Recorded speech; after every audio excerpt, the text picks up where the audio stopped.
At 3 months pregnant, I slipped in the bathroom. Struggling, I picked up my phone and with every last bit of strength, called Louis, hoping he could save me and our child. When he answered, his voice was impatient. What now? I was shaking with pain, trying to ask for help, but his high school sweetheart's sweet voice came through the line. Louis quickly hung up, saying, "Selena needs me. Handle it yourself." I lay on the ground, blood everywhere. When I woke up, I was lying in a hospital bed. The doctor told me the child didn't make it. I gently placed my hand on my belly, which just an hour ago held a life that shared my blood, but now, there was nothing. I had loved Louis for 5 years, from secretly admiring him to losing all pride, just to win him over. After everything, I finally made it to the wedding altar. I was happy on our wedding day. I thought I'd finally moved him, that he married me out of love. But then, outside the door, I overheard his buddies saying, "You really rushed into it. You can't just give up and marry a woman you don't love, because you found out Selena's having a kid. Is Nancy even fit to be Louis's wife?" I stood at the door waiting for Louis to deny it, but I waited a long, long time. All I heard was his impatient reply, "We're married already. Why bring this up?" Inside, they laughed, feeling sorry that Louis missed out on his first love Selena, while mocking me for having no shame in pursuing him. Back then, I thought maybe I just hadn't tried hard enough, that meeting Louis too late was the problem. I believed that if we spent time together, he'd know and love me. But later, I realized that some people's hearts are as hard as stone, unable to be warmed no matter what. I pulled my phone out and stared at the conversation with Louis. "Why didn't you answer the call? Nancy, say something. Wasn't I supposed to drop off documents today?" Staring at the screen, I wondered if Louis had just listened to me and come to help last night. Maybe our child wouldn't have died like that. But he didn't come. He was with Selena, his first love. I slowly typed, "Louis, let's get a divorce." After sending the message, I deleted Louis from my contacts. I was preparing to bring my child back. Along the way, nurses looked at me with sympathetic eyes, whispering about the child I lost. This hospital was where I frequently went for checkups. Louis never accompanied me, except the first time, when the pregnancy was confirmed. Every checkup was done alone. He always said work was too busy and the company couldn't spare him.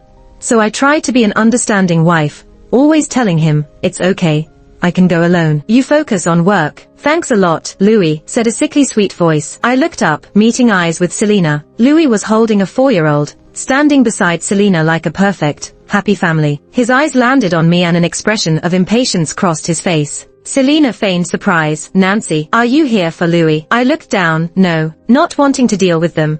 I tried to walk away, but Louis grabbed my hand, criticizing, "Do you have to keep tabs on me this closely? Pregnant and still showing up at the hospital." He thought I was there for him. Indeed, I used to hate him meeting Selena alone and tried countless ways to prevent their alone time. But now, I didn't care anymore. I shook off Louis's hand like brushing off dust. "Excuse me." I no longer wanted anything to do with them, but Selena wouldn't let it go. "Nancy, David was crying last night, and I thought he was sick. That's why Louis brought us to the hospital. Nothing else," she explained. Louis frowned. Why explain to her? Where I go is none of her business. Strange. I never wanted to meddle in their affairs, yet they insisted on explaining themselves. "Well, I wish you two well. Can you please move?" I said. Selena took a step back as if startled. Louis scolded, "Nancy, where's your manners? Selena is just explaining." "Why are you mad?" Was I even angry? In that moment, a wave of exhaustion washed over me. I didn't want to argue or explain anymore. Holding the miscarriage notification in my hand, I just wanted to pick up my child. Ignoring Louis, I sidestepped him and headed to see my doctor. Louis's expression finally changed, trying to stop me. "Nancy, stay calm. It's not good for the baby." So he remembered he had a child. I looked at him coldly.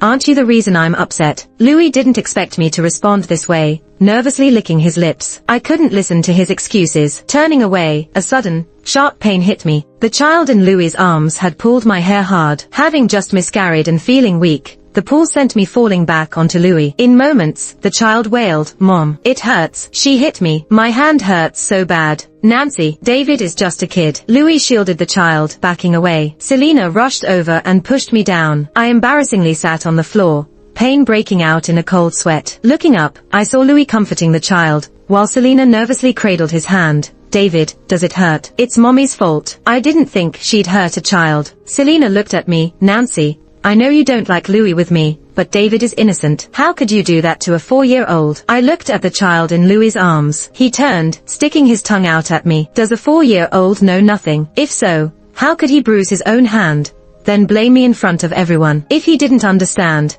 how would he repeatedly hit my belly after knowing I was pregnant? If not for him scattering marbles at home, how else would I have slipped? I can't help but find it funny, only Louis thinks of him as a clueless, naive kid. I just find it ridiculous. Because of them, I've lost my baby forever. Slowly, using the wall for support, I managed to stand. Louis, who had been raging mad, suddenly looked dazed as if he remembered something. He softened his tone as he tried to help me up. How are you? Does your belly hurt? Do you need a checkup? No need. I'm going home, I say coldly. Remember to check your phone messages. I've decided to divorce him. Larry's already drafted the papers. When I mentioned checking his messages, Louis seemed relieved. Maybe he thought I was about to demand something. He patted the kid and said, all right, I'll look at it later. I shot him a glance, but didn't say anything else and quickly left. This time, Louis couldn't stop me from walking away. As I turned the corner, I heard Louis talking on the phone, presumably to his secretary. Which longevity lock did Nancy pick out for the kid? Yeah, wrap it up for me. The baby had been so tiny. Just a little thing,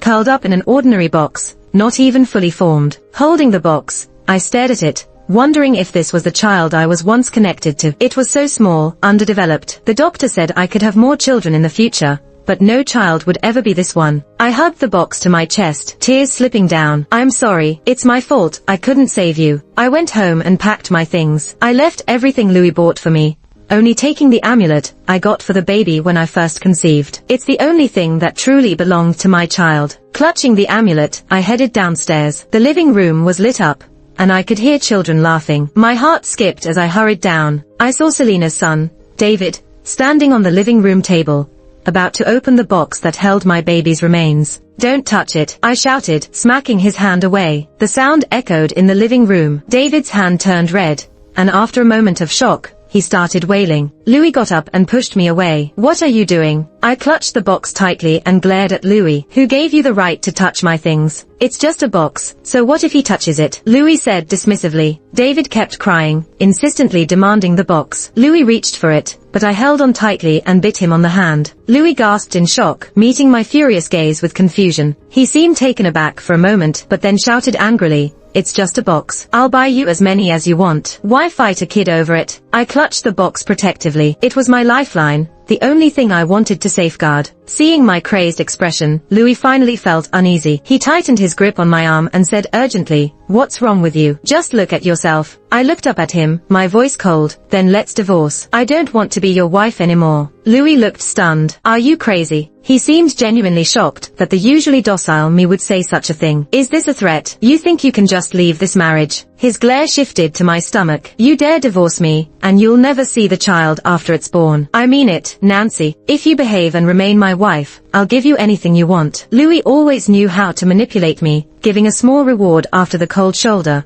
like training a dog. But now I don't care about any of it. He can't control me anymore. Silence made Louis impatient, something unusual for him. What do you really want? He asked. Is it Selena you're mad at? Do you wish she'd leave? Selena stiffened, then asked Louis, do you seriously want me to leave? She's the one who hit David over a stupid box. Selena rushed over and ripped the box from my hands. She threw it to the ground, the contents spilling out. Selena, disgusted, stomped on it angrily, grinding it underfoot. What a disgusting thing. No. I lunged forward, pushing Selena away. She crashed into a table, scattering papers everywhere. Louis roared, Nancy. Desperately, I knelt, my trembling hands reaching for the remains of my child, but they were beyond recognition, lacking even a shred of dignity. Louis sneered, is that trash really worth all this drama? Apologize to Selena now. Ignoring him, Louis called his secretary. Draft a divorce agreement. The child's custody goes to me, and Nancy isn't allowed to see the kid ever. His words halted as a painfully vivid hospital document lay glaring up, mocking him. He picked up the thin sheet. Due to a fall, massive bleeding, miscarriage at 3 months. A miscarriage? How is that possible? He turned back in shock, eyes searching mine. But I only looked at my child. Trembling, Louis reached out for me but stumbled. What does this mean? He asked. I kept my gaze on the child and didn't answer. Selena moaned from where she had fallen. Seeing Louis ignore her, she struggled up and clutched his hand. She's to blame, sneaking out so many times while pregnant. It's no wonder she lost the child. Louis shot her a murderous look. Shut up, don't curse my child. Startled, Selena backed away. Trying to regain composure, she said, Louis, that's not what I meant. You're still young,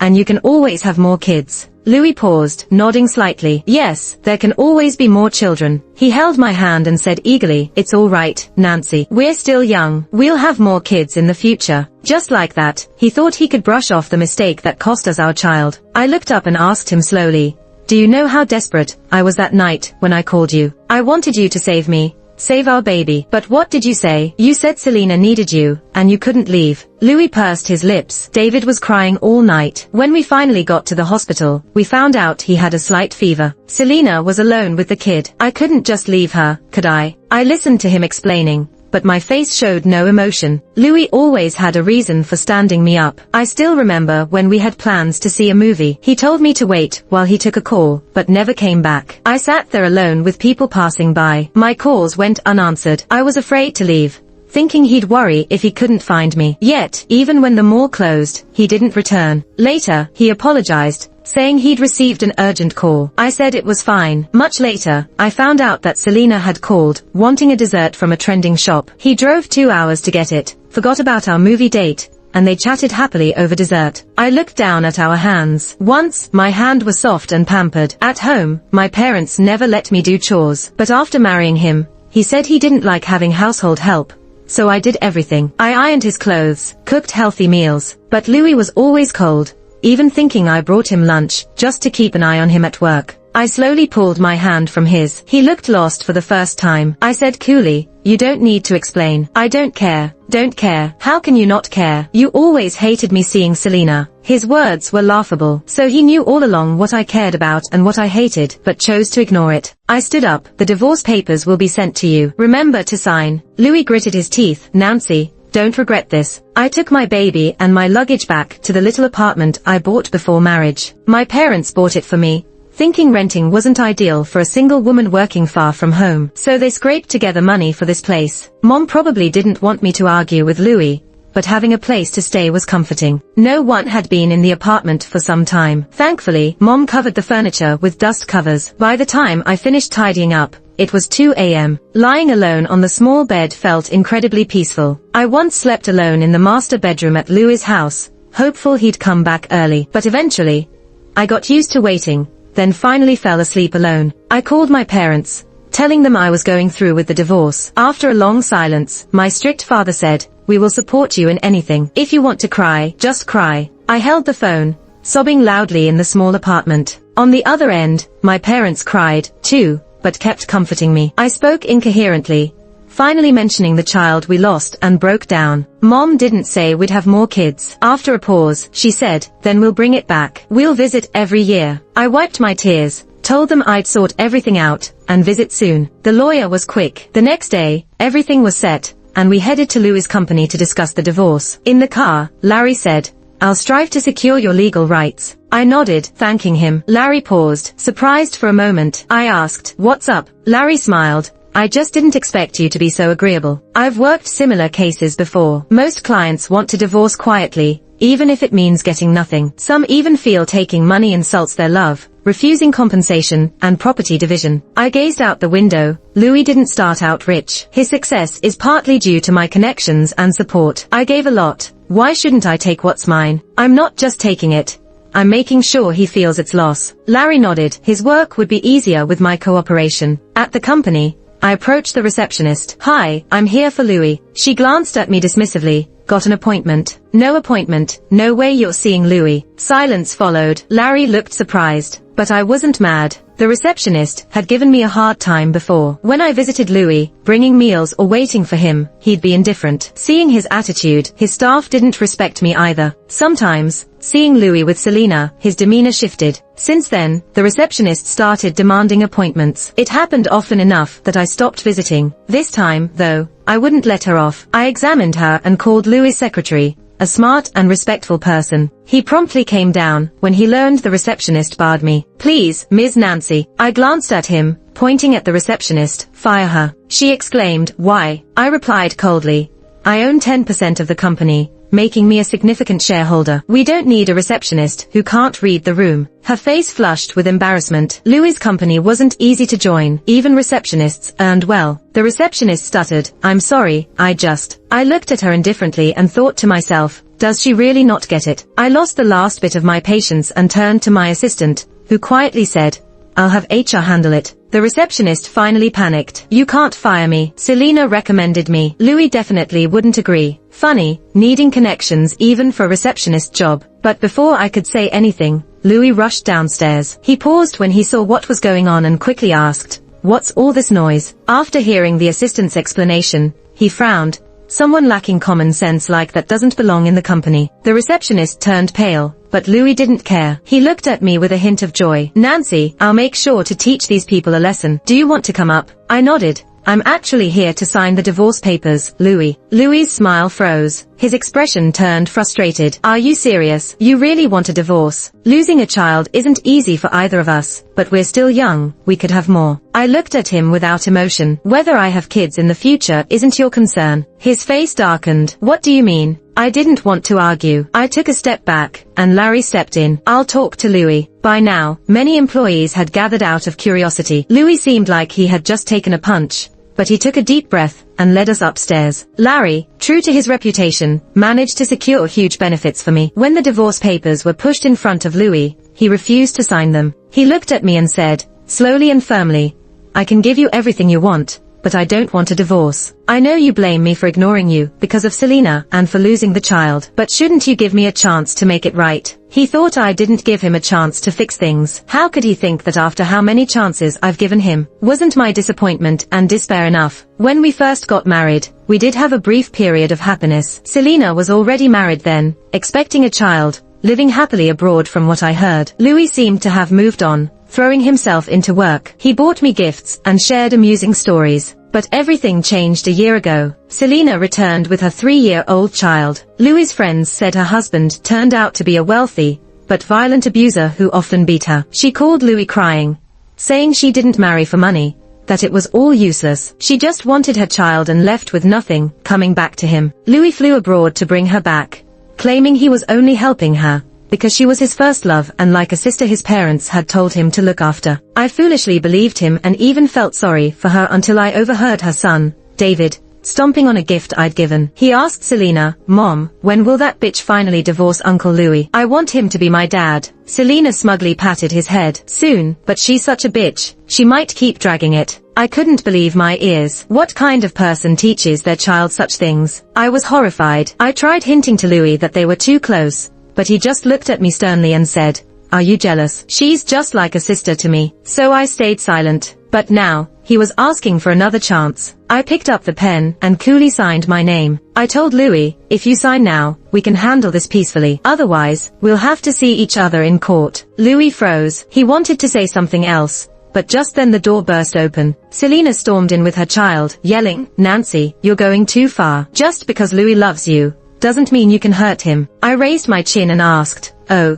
you don't want me to divorce him?" Selena's face stiffened and then she said viciously, "I just think you don't deserve him." "Enough," Louis suddenly shouted, making Selena look at him, shocked. Louis said, "Who gave you permission to talk about her like that?" Selena's expression turned sour, and she squeezed the child's arm hard. David burst into loud cries. She quickly tried to soothe him in a whisper, but he wouldn't have it. Between cries, he accused her, "Mom, you lied to me. You said once the baby was gone, Uncle Louis would be my dad." "You're a liar." Louis's expression changed. He stood up abruptly. Selena panicked, reaching to cover David's mouth, insisting, "No, that's not true. He's just making it up." But Louis didn't believe her. Grabbing her wrist tightly enough, I could hear the bones creak. She cried out in pain and let go. Louis looked at David, asking, "What else did she tell you?" "I'll buy you gifts if you tell me." Ignoring his mother's pleading looks, the spoiled child eagerly spilled everything at the mention of gifts. "Mom told me to bump into her belly. She said there was a brat in there trying to take things from me. I hate when others want my things. Uncle Louis' stuff should be all mine, but it didn't work. Good thing I was smart. I put marbles in the bathroom. That brat's finally gone. Mom said I won." David's innocent voice revealed the nastiest plot. I clenched my fists, so tightly that my sharp nails dug deep into my palms. Because of these people, I lost my treasure completely. Louis's eyes were bloodshot, as he glared at Selena and David. David was startled, but held Selena tightly. But Selena was panicking. She tried to grab Louis, but he threw her off. Louis spoke slowly and deliberately. "Selena, very well, then. You've been playing me for a fool all along." Selena, tears streaming down her face, cried, "No, Louis, it's not like that." David stomped his foot and spoke up defiantly, David's not lying. Mom, when can David call Uncle Louis Dad? Should I push her down the stairs? A loud slap echoed as Selena, to stop David, slapped her own son hard. David burst into tears and started hitting and kicking Selena. Despite being a kid, he hit hard, even jumping to headbutt her. She finally got what she deserved. I watched the chaos with cold eyes until Louis called security to take them away. Selena, crying pitifully, kept apologizing, hoping for Louis's forgiveness, but Louis ruthlessly said, "Throw them out. Selena, you better wait and see. From now on, I, Louis, won't let you off easily." Selena and David were dragged out like trash. Only then did Louis turn to look at me. I looked at his teary eyes and asked, "Sign the papers now." Louis slowly approached me. Yes. I don't deserve to be your husband. I was deceived by her. I never thought a child could be so vicious. Will you give me a chance to make it up to you? I stayed silent. Even today, he's still making excuses for himself. Even today, he doesn't want to apologize for what he did. My patience finally wore out. I knocked on the table and stared at him without saying a word. Larry timely reminded us, "Mr. Louis, you should sign the papers." Louis glared at Larry, but Larry just kept smiling politely. Louis signed the divorce papers and Larry gathered the documents, saying, "Once I verify the assets, I'll get in touch with you. Miss Nancy, any other requests?" I shook my head. Louis stepped forward trying to hold me, but Larry skillfully intervened. Larry smiled at Louis. "Louis, you wouldn't want to be sued for harassment, would you?" Louis looked at Larry in disbelief. "Are you threatening me?" Larry licked his lips. "No, just a reminder. Of course, if you feel offended, you can sue me or blacklist me in the industry, if you can." I watched with satisfaction as Louis lost face. He never got a chance to speak with me again until I left. On the way back, I looked at Larry with some concern. He read my expression. He gave me a playful smile. Who isn't a rich kid these days? Best if he doesn't mess with me, but if he does. He paused and then said, "Hold on." He stepped out of the car, soon returning with a cup of hot ginger and red date tea. He handed it over. "So you haven't had anything to drink today. Hope you don't mind ginger." "Thanks." I took the warm tea, feeling grateful toward Larry. I said goodbye to Larry and watched the elevator slowly rise. Once alone, my mind drifted back to that child again. As the elevator doors opened, I was surprised to see who was outside. "Dad, Mom, what brings you here?" I stared blankly at my parents in front of me. They had some old suitcases with them, and Mom was sitting on one while Dad sat on the ground. When they saw me, they both stood up, maybe from being seated for too long. Dad stumbled a bit, and I quickly stepped forward to support him. Mom touched my head gently and said, "You've lost weight." My eyes stung with tears, but I blinked quickly to hold them back. I hugged them tightly and led them inside. When I married Louis, my parents were actually against it. Mom thought Louis was too cold, and Dad didn't like his attitude toward me. But I was hopelessly in love with Louis back then.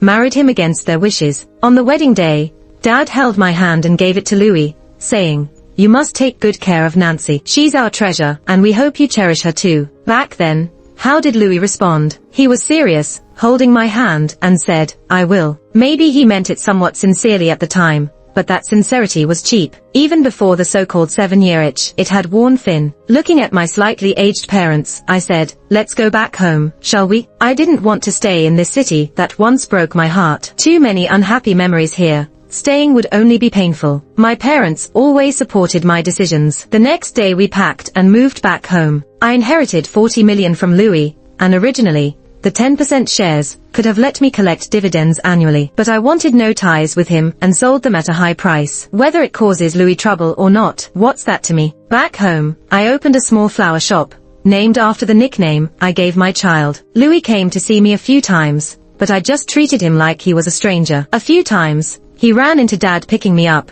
and Dad's face would darken immediately. He almost chased Louis off with a broom. Eventually, Louis stopped coming. My days got quieter, and the old wounds slowly healed. It was a sunny afternoon, and the doorbell gently chimed. The door opened, and there stood Larry, a surprise visitor. He was taken aback to see me too. I put down the sunflower in hand and smiled. "Hey Larry, looking for anything in particular?" Larry casually picked a red rose. "Now we're no longer business associates.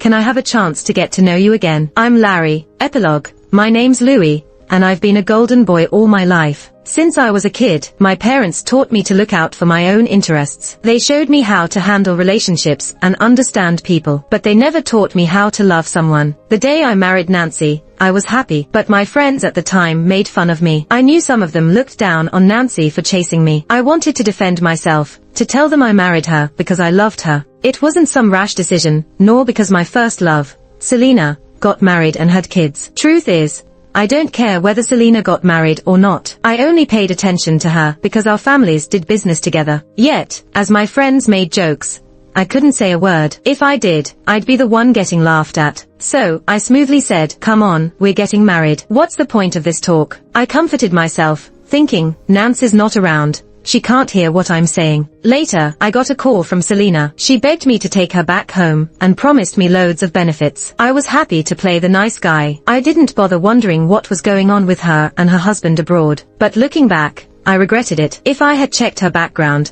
known what kind of person she was, maybe things wouldn't have ended the way they did with Nancy. After the divorce, I looked into everything about Selena. Her family had plotted thoroughly, using her as a bargaining chip, marrying her off to a French business mogul for a piece of the international pie. But she was far from faithful, caught in the act, and thrown out with nothing. Out of options, she turned to me, and I foolishly thought she was still that innocent little girl from the past. Because of her, I lost the most precious treasure I had. Nancy will never forgive me. No matter how many apologies or efforts I put in, she remains cold and distant. Sometimes, I wonder if she ever liked me at all. But deep down, I know that's just my selfish consolation. I just can't admit my own stupidity wore her love away. At first, I even blamed the lawyer. If he hadn't handled things so cleanly, maybe I could have fixed it. I targeted him, trying to distract myself from thoughts of Nancy, but that didn't go too well. Gradually, I found I had no extra energy for such things. After the divorce, my life sucked. Nancy had handled many resources for me back then. People found out why we split, and started targeting me too. They didn't see me as a reliable partner, and Nancy's 10% stake vanished to a mysterious buyer. Not just that, the scattered shares got picked up too. Eventually, I realized I'd lost control of my company. The day I got kicked out of decision-making and the company, it was pouring rain. Left with nothing and drowning in debt, I walked through the empty streets and used my last bit of cash to buy a plane ticket to see Nancy. When I arrived across from her flower shop, she was just closing up. I wanted to say hello, but a man, Larry, quickly walked over to cover her with an umbrella. I saw Nancy smile at him. It was a really sweet smile, a happiness I'd never seen before. My eyes fell on her slightly rounded stomach. She was pregnant. I stood there stunned, watching them leave hand in hand. Nancy hadn't stayed in place. She'd already found happiness. The rain was heavy, the wind on the bridge was cold, but I wasn't afraid. I was about to find release. As I fell into the water, I made a silent wish. If there's a next life, I'll treat Nancy right. We'll have a smart, beautiful kid together. Darkness engulfed me, but I saw a bit of light. It was Nancy. I joyfully shouted, "Nancy, Nancy, I know I was wrong. I'll be good to you." But she turned around without hesitation. The light vanished, and darkness swallowed me whole.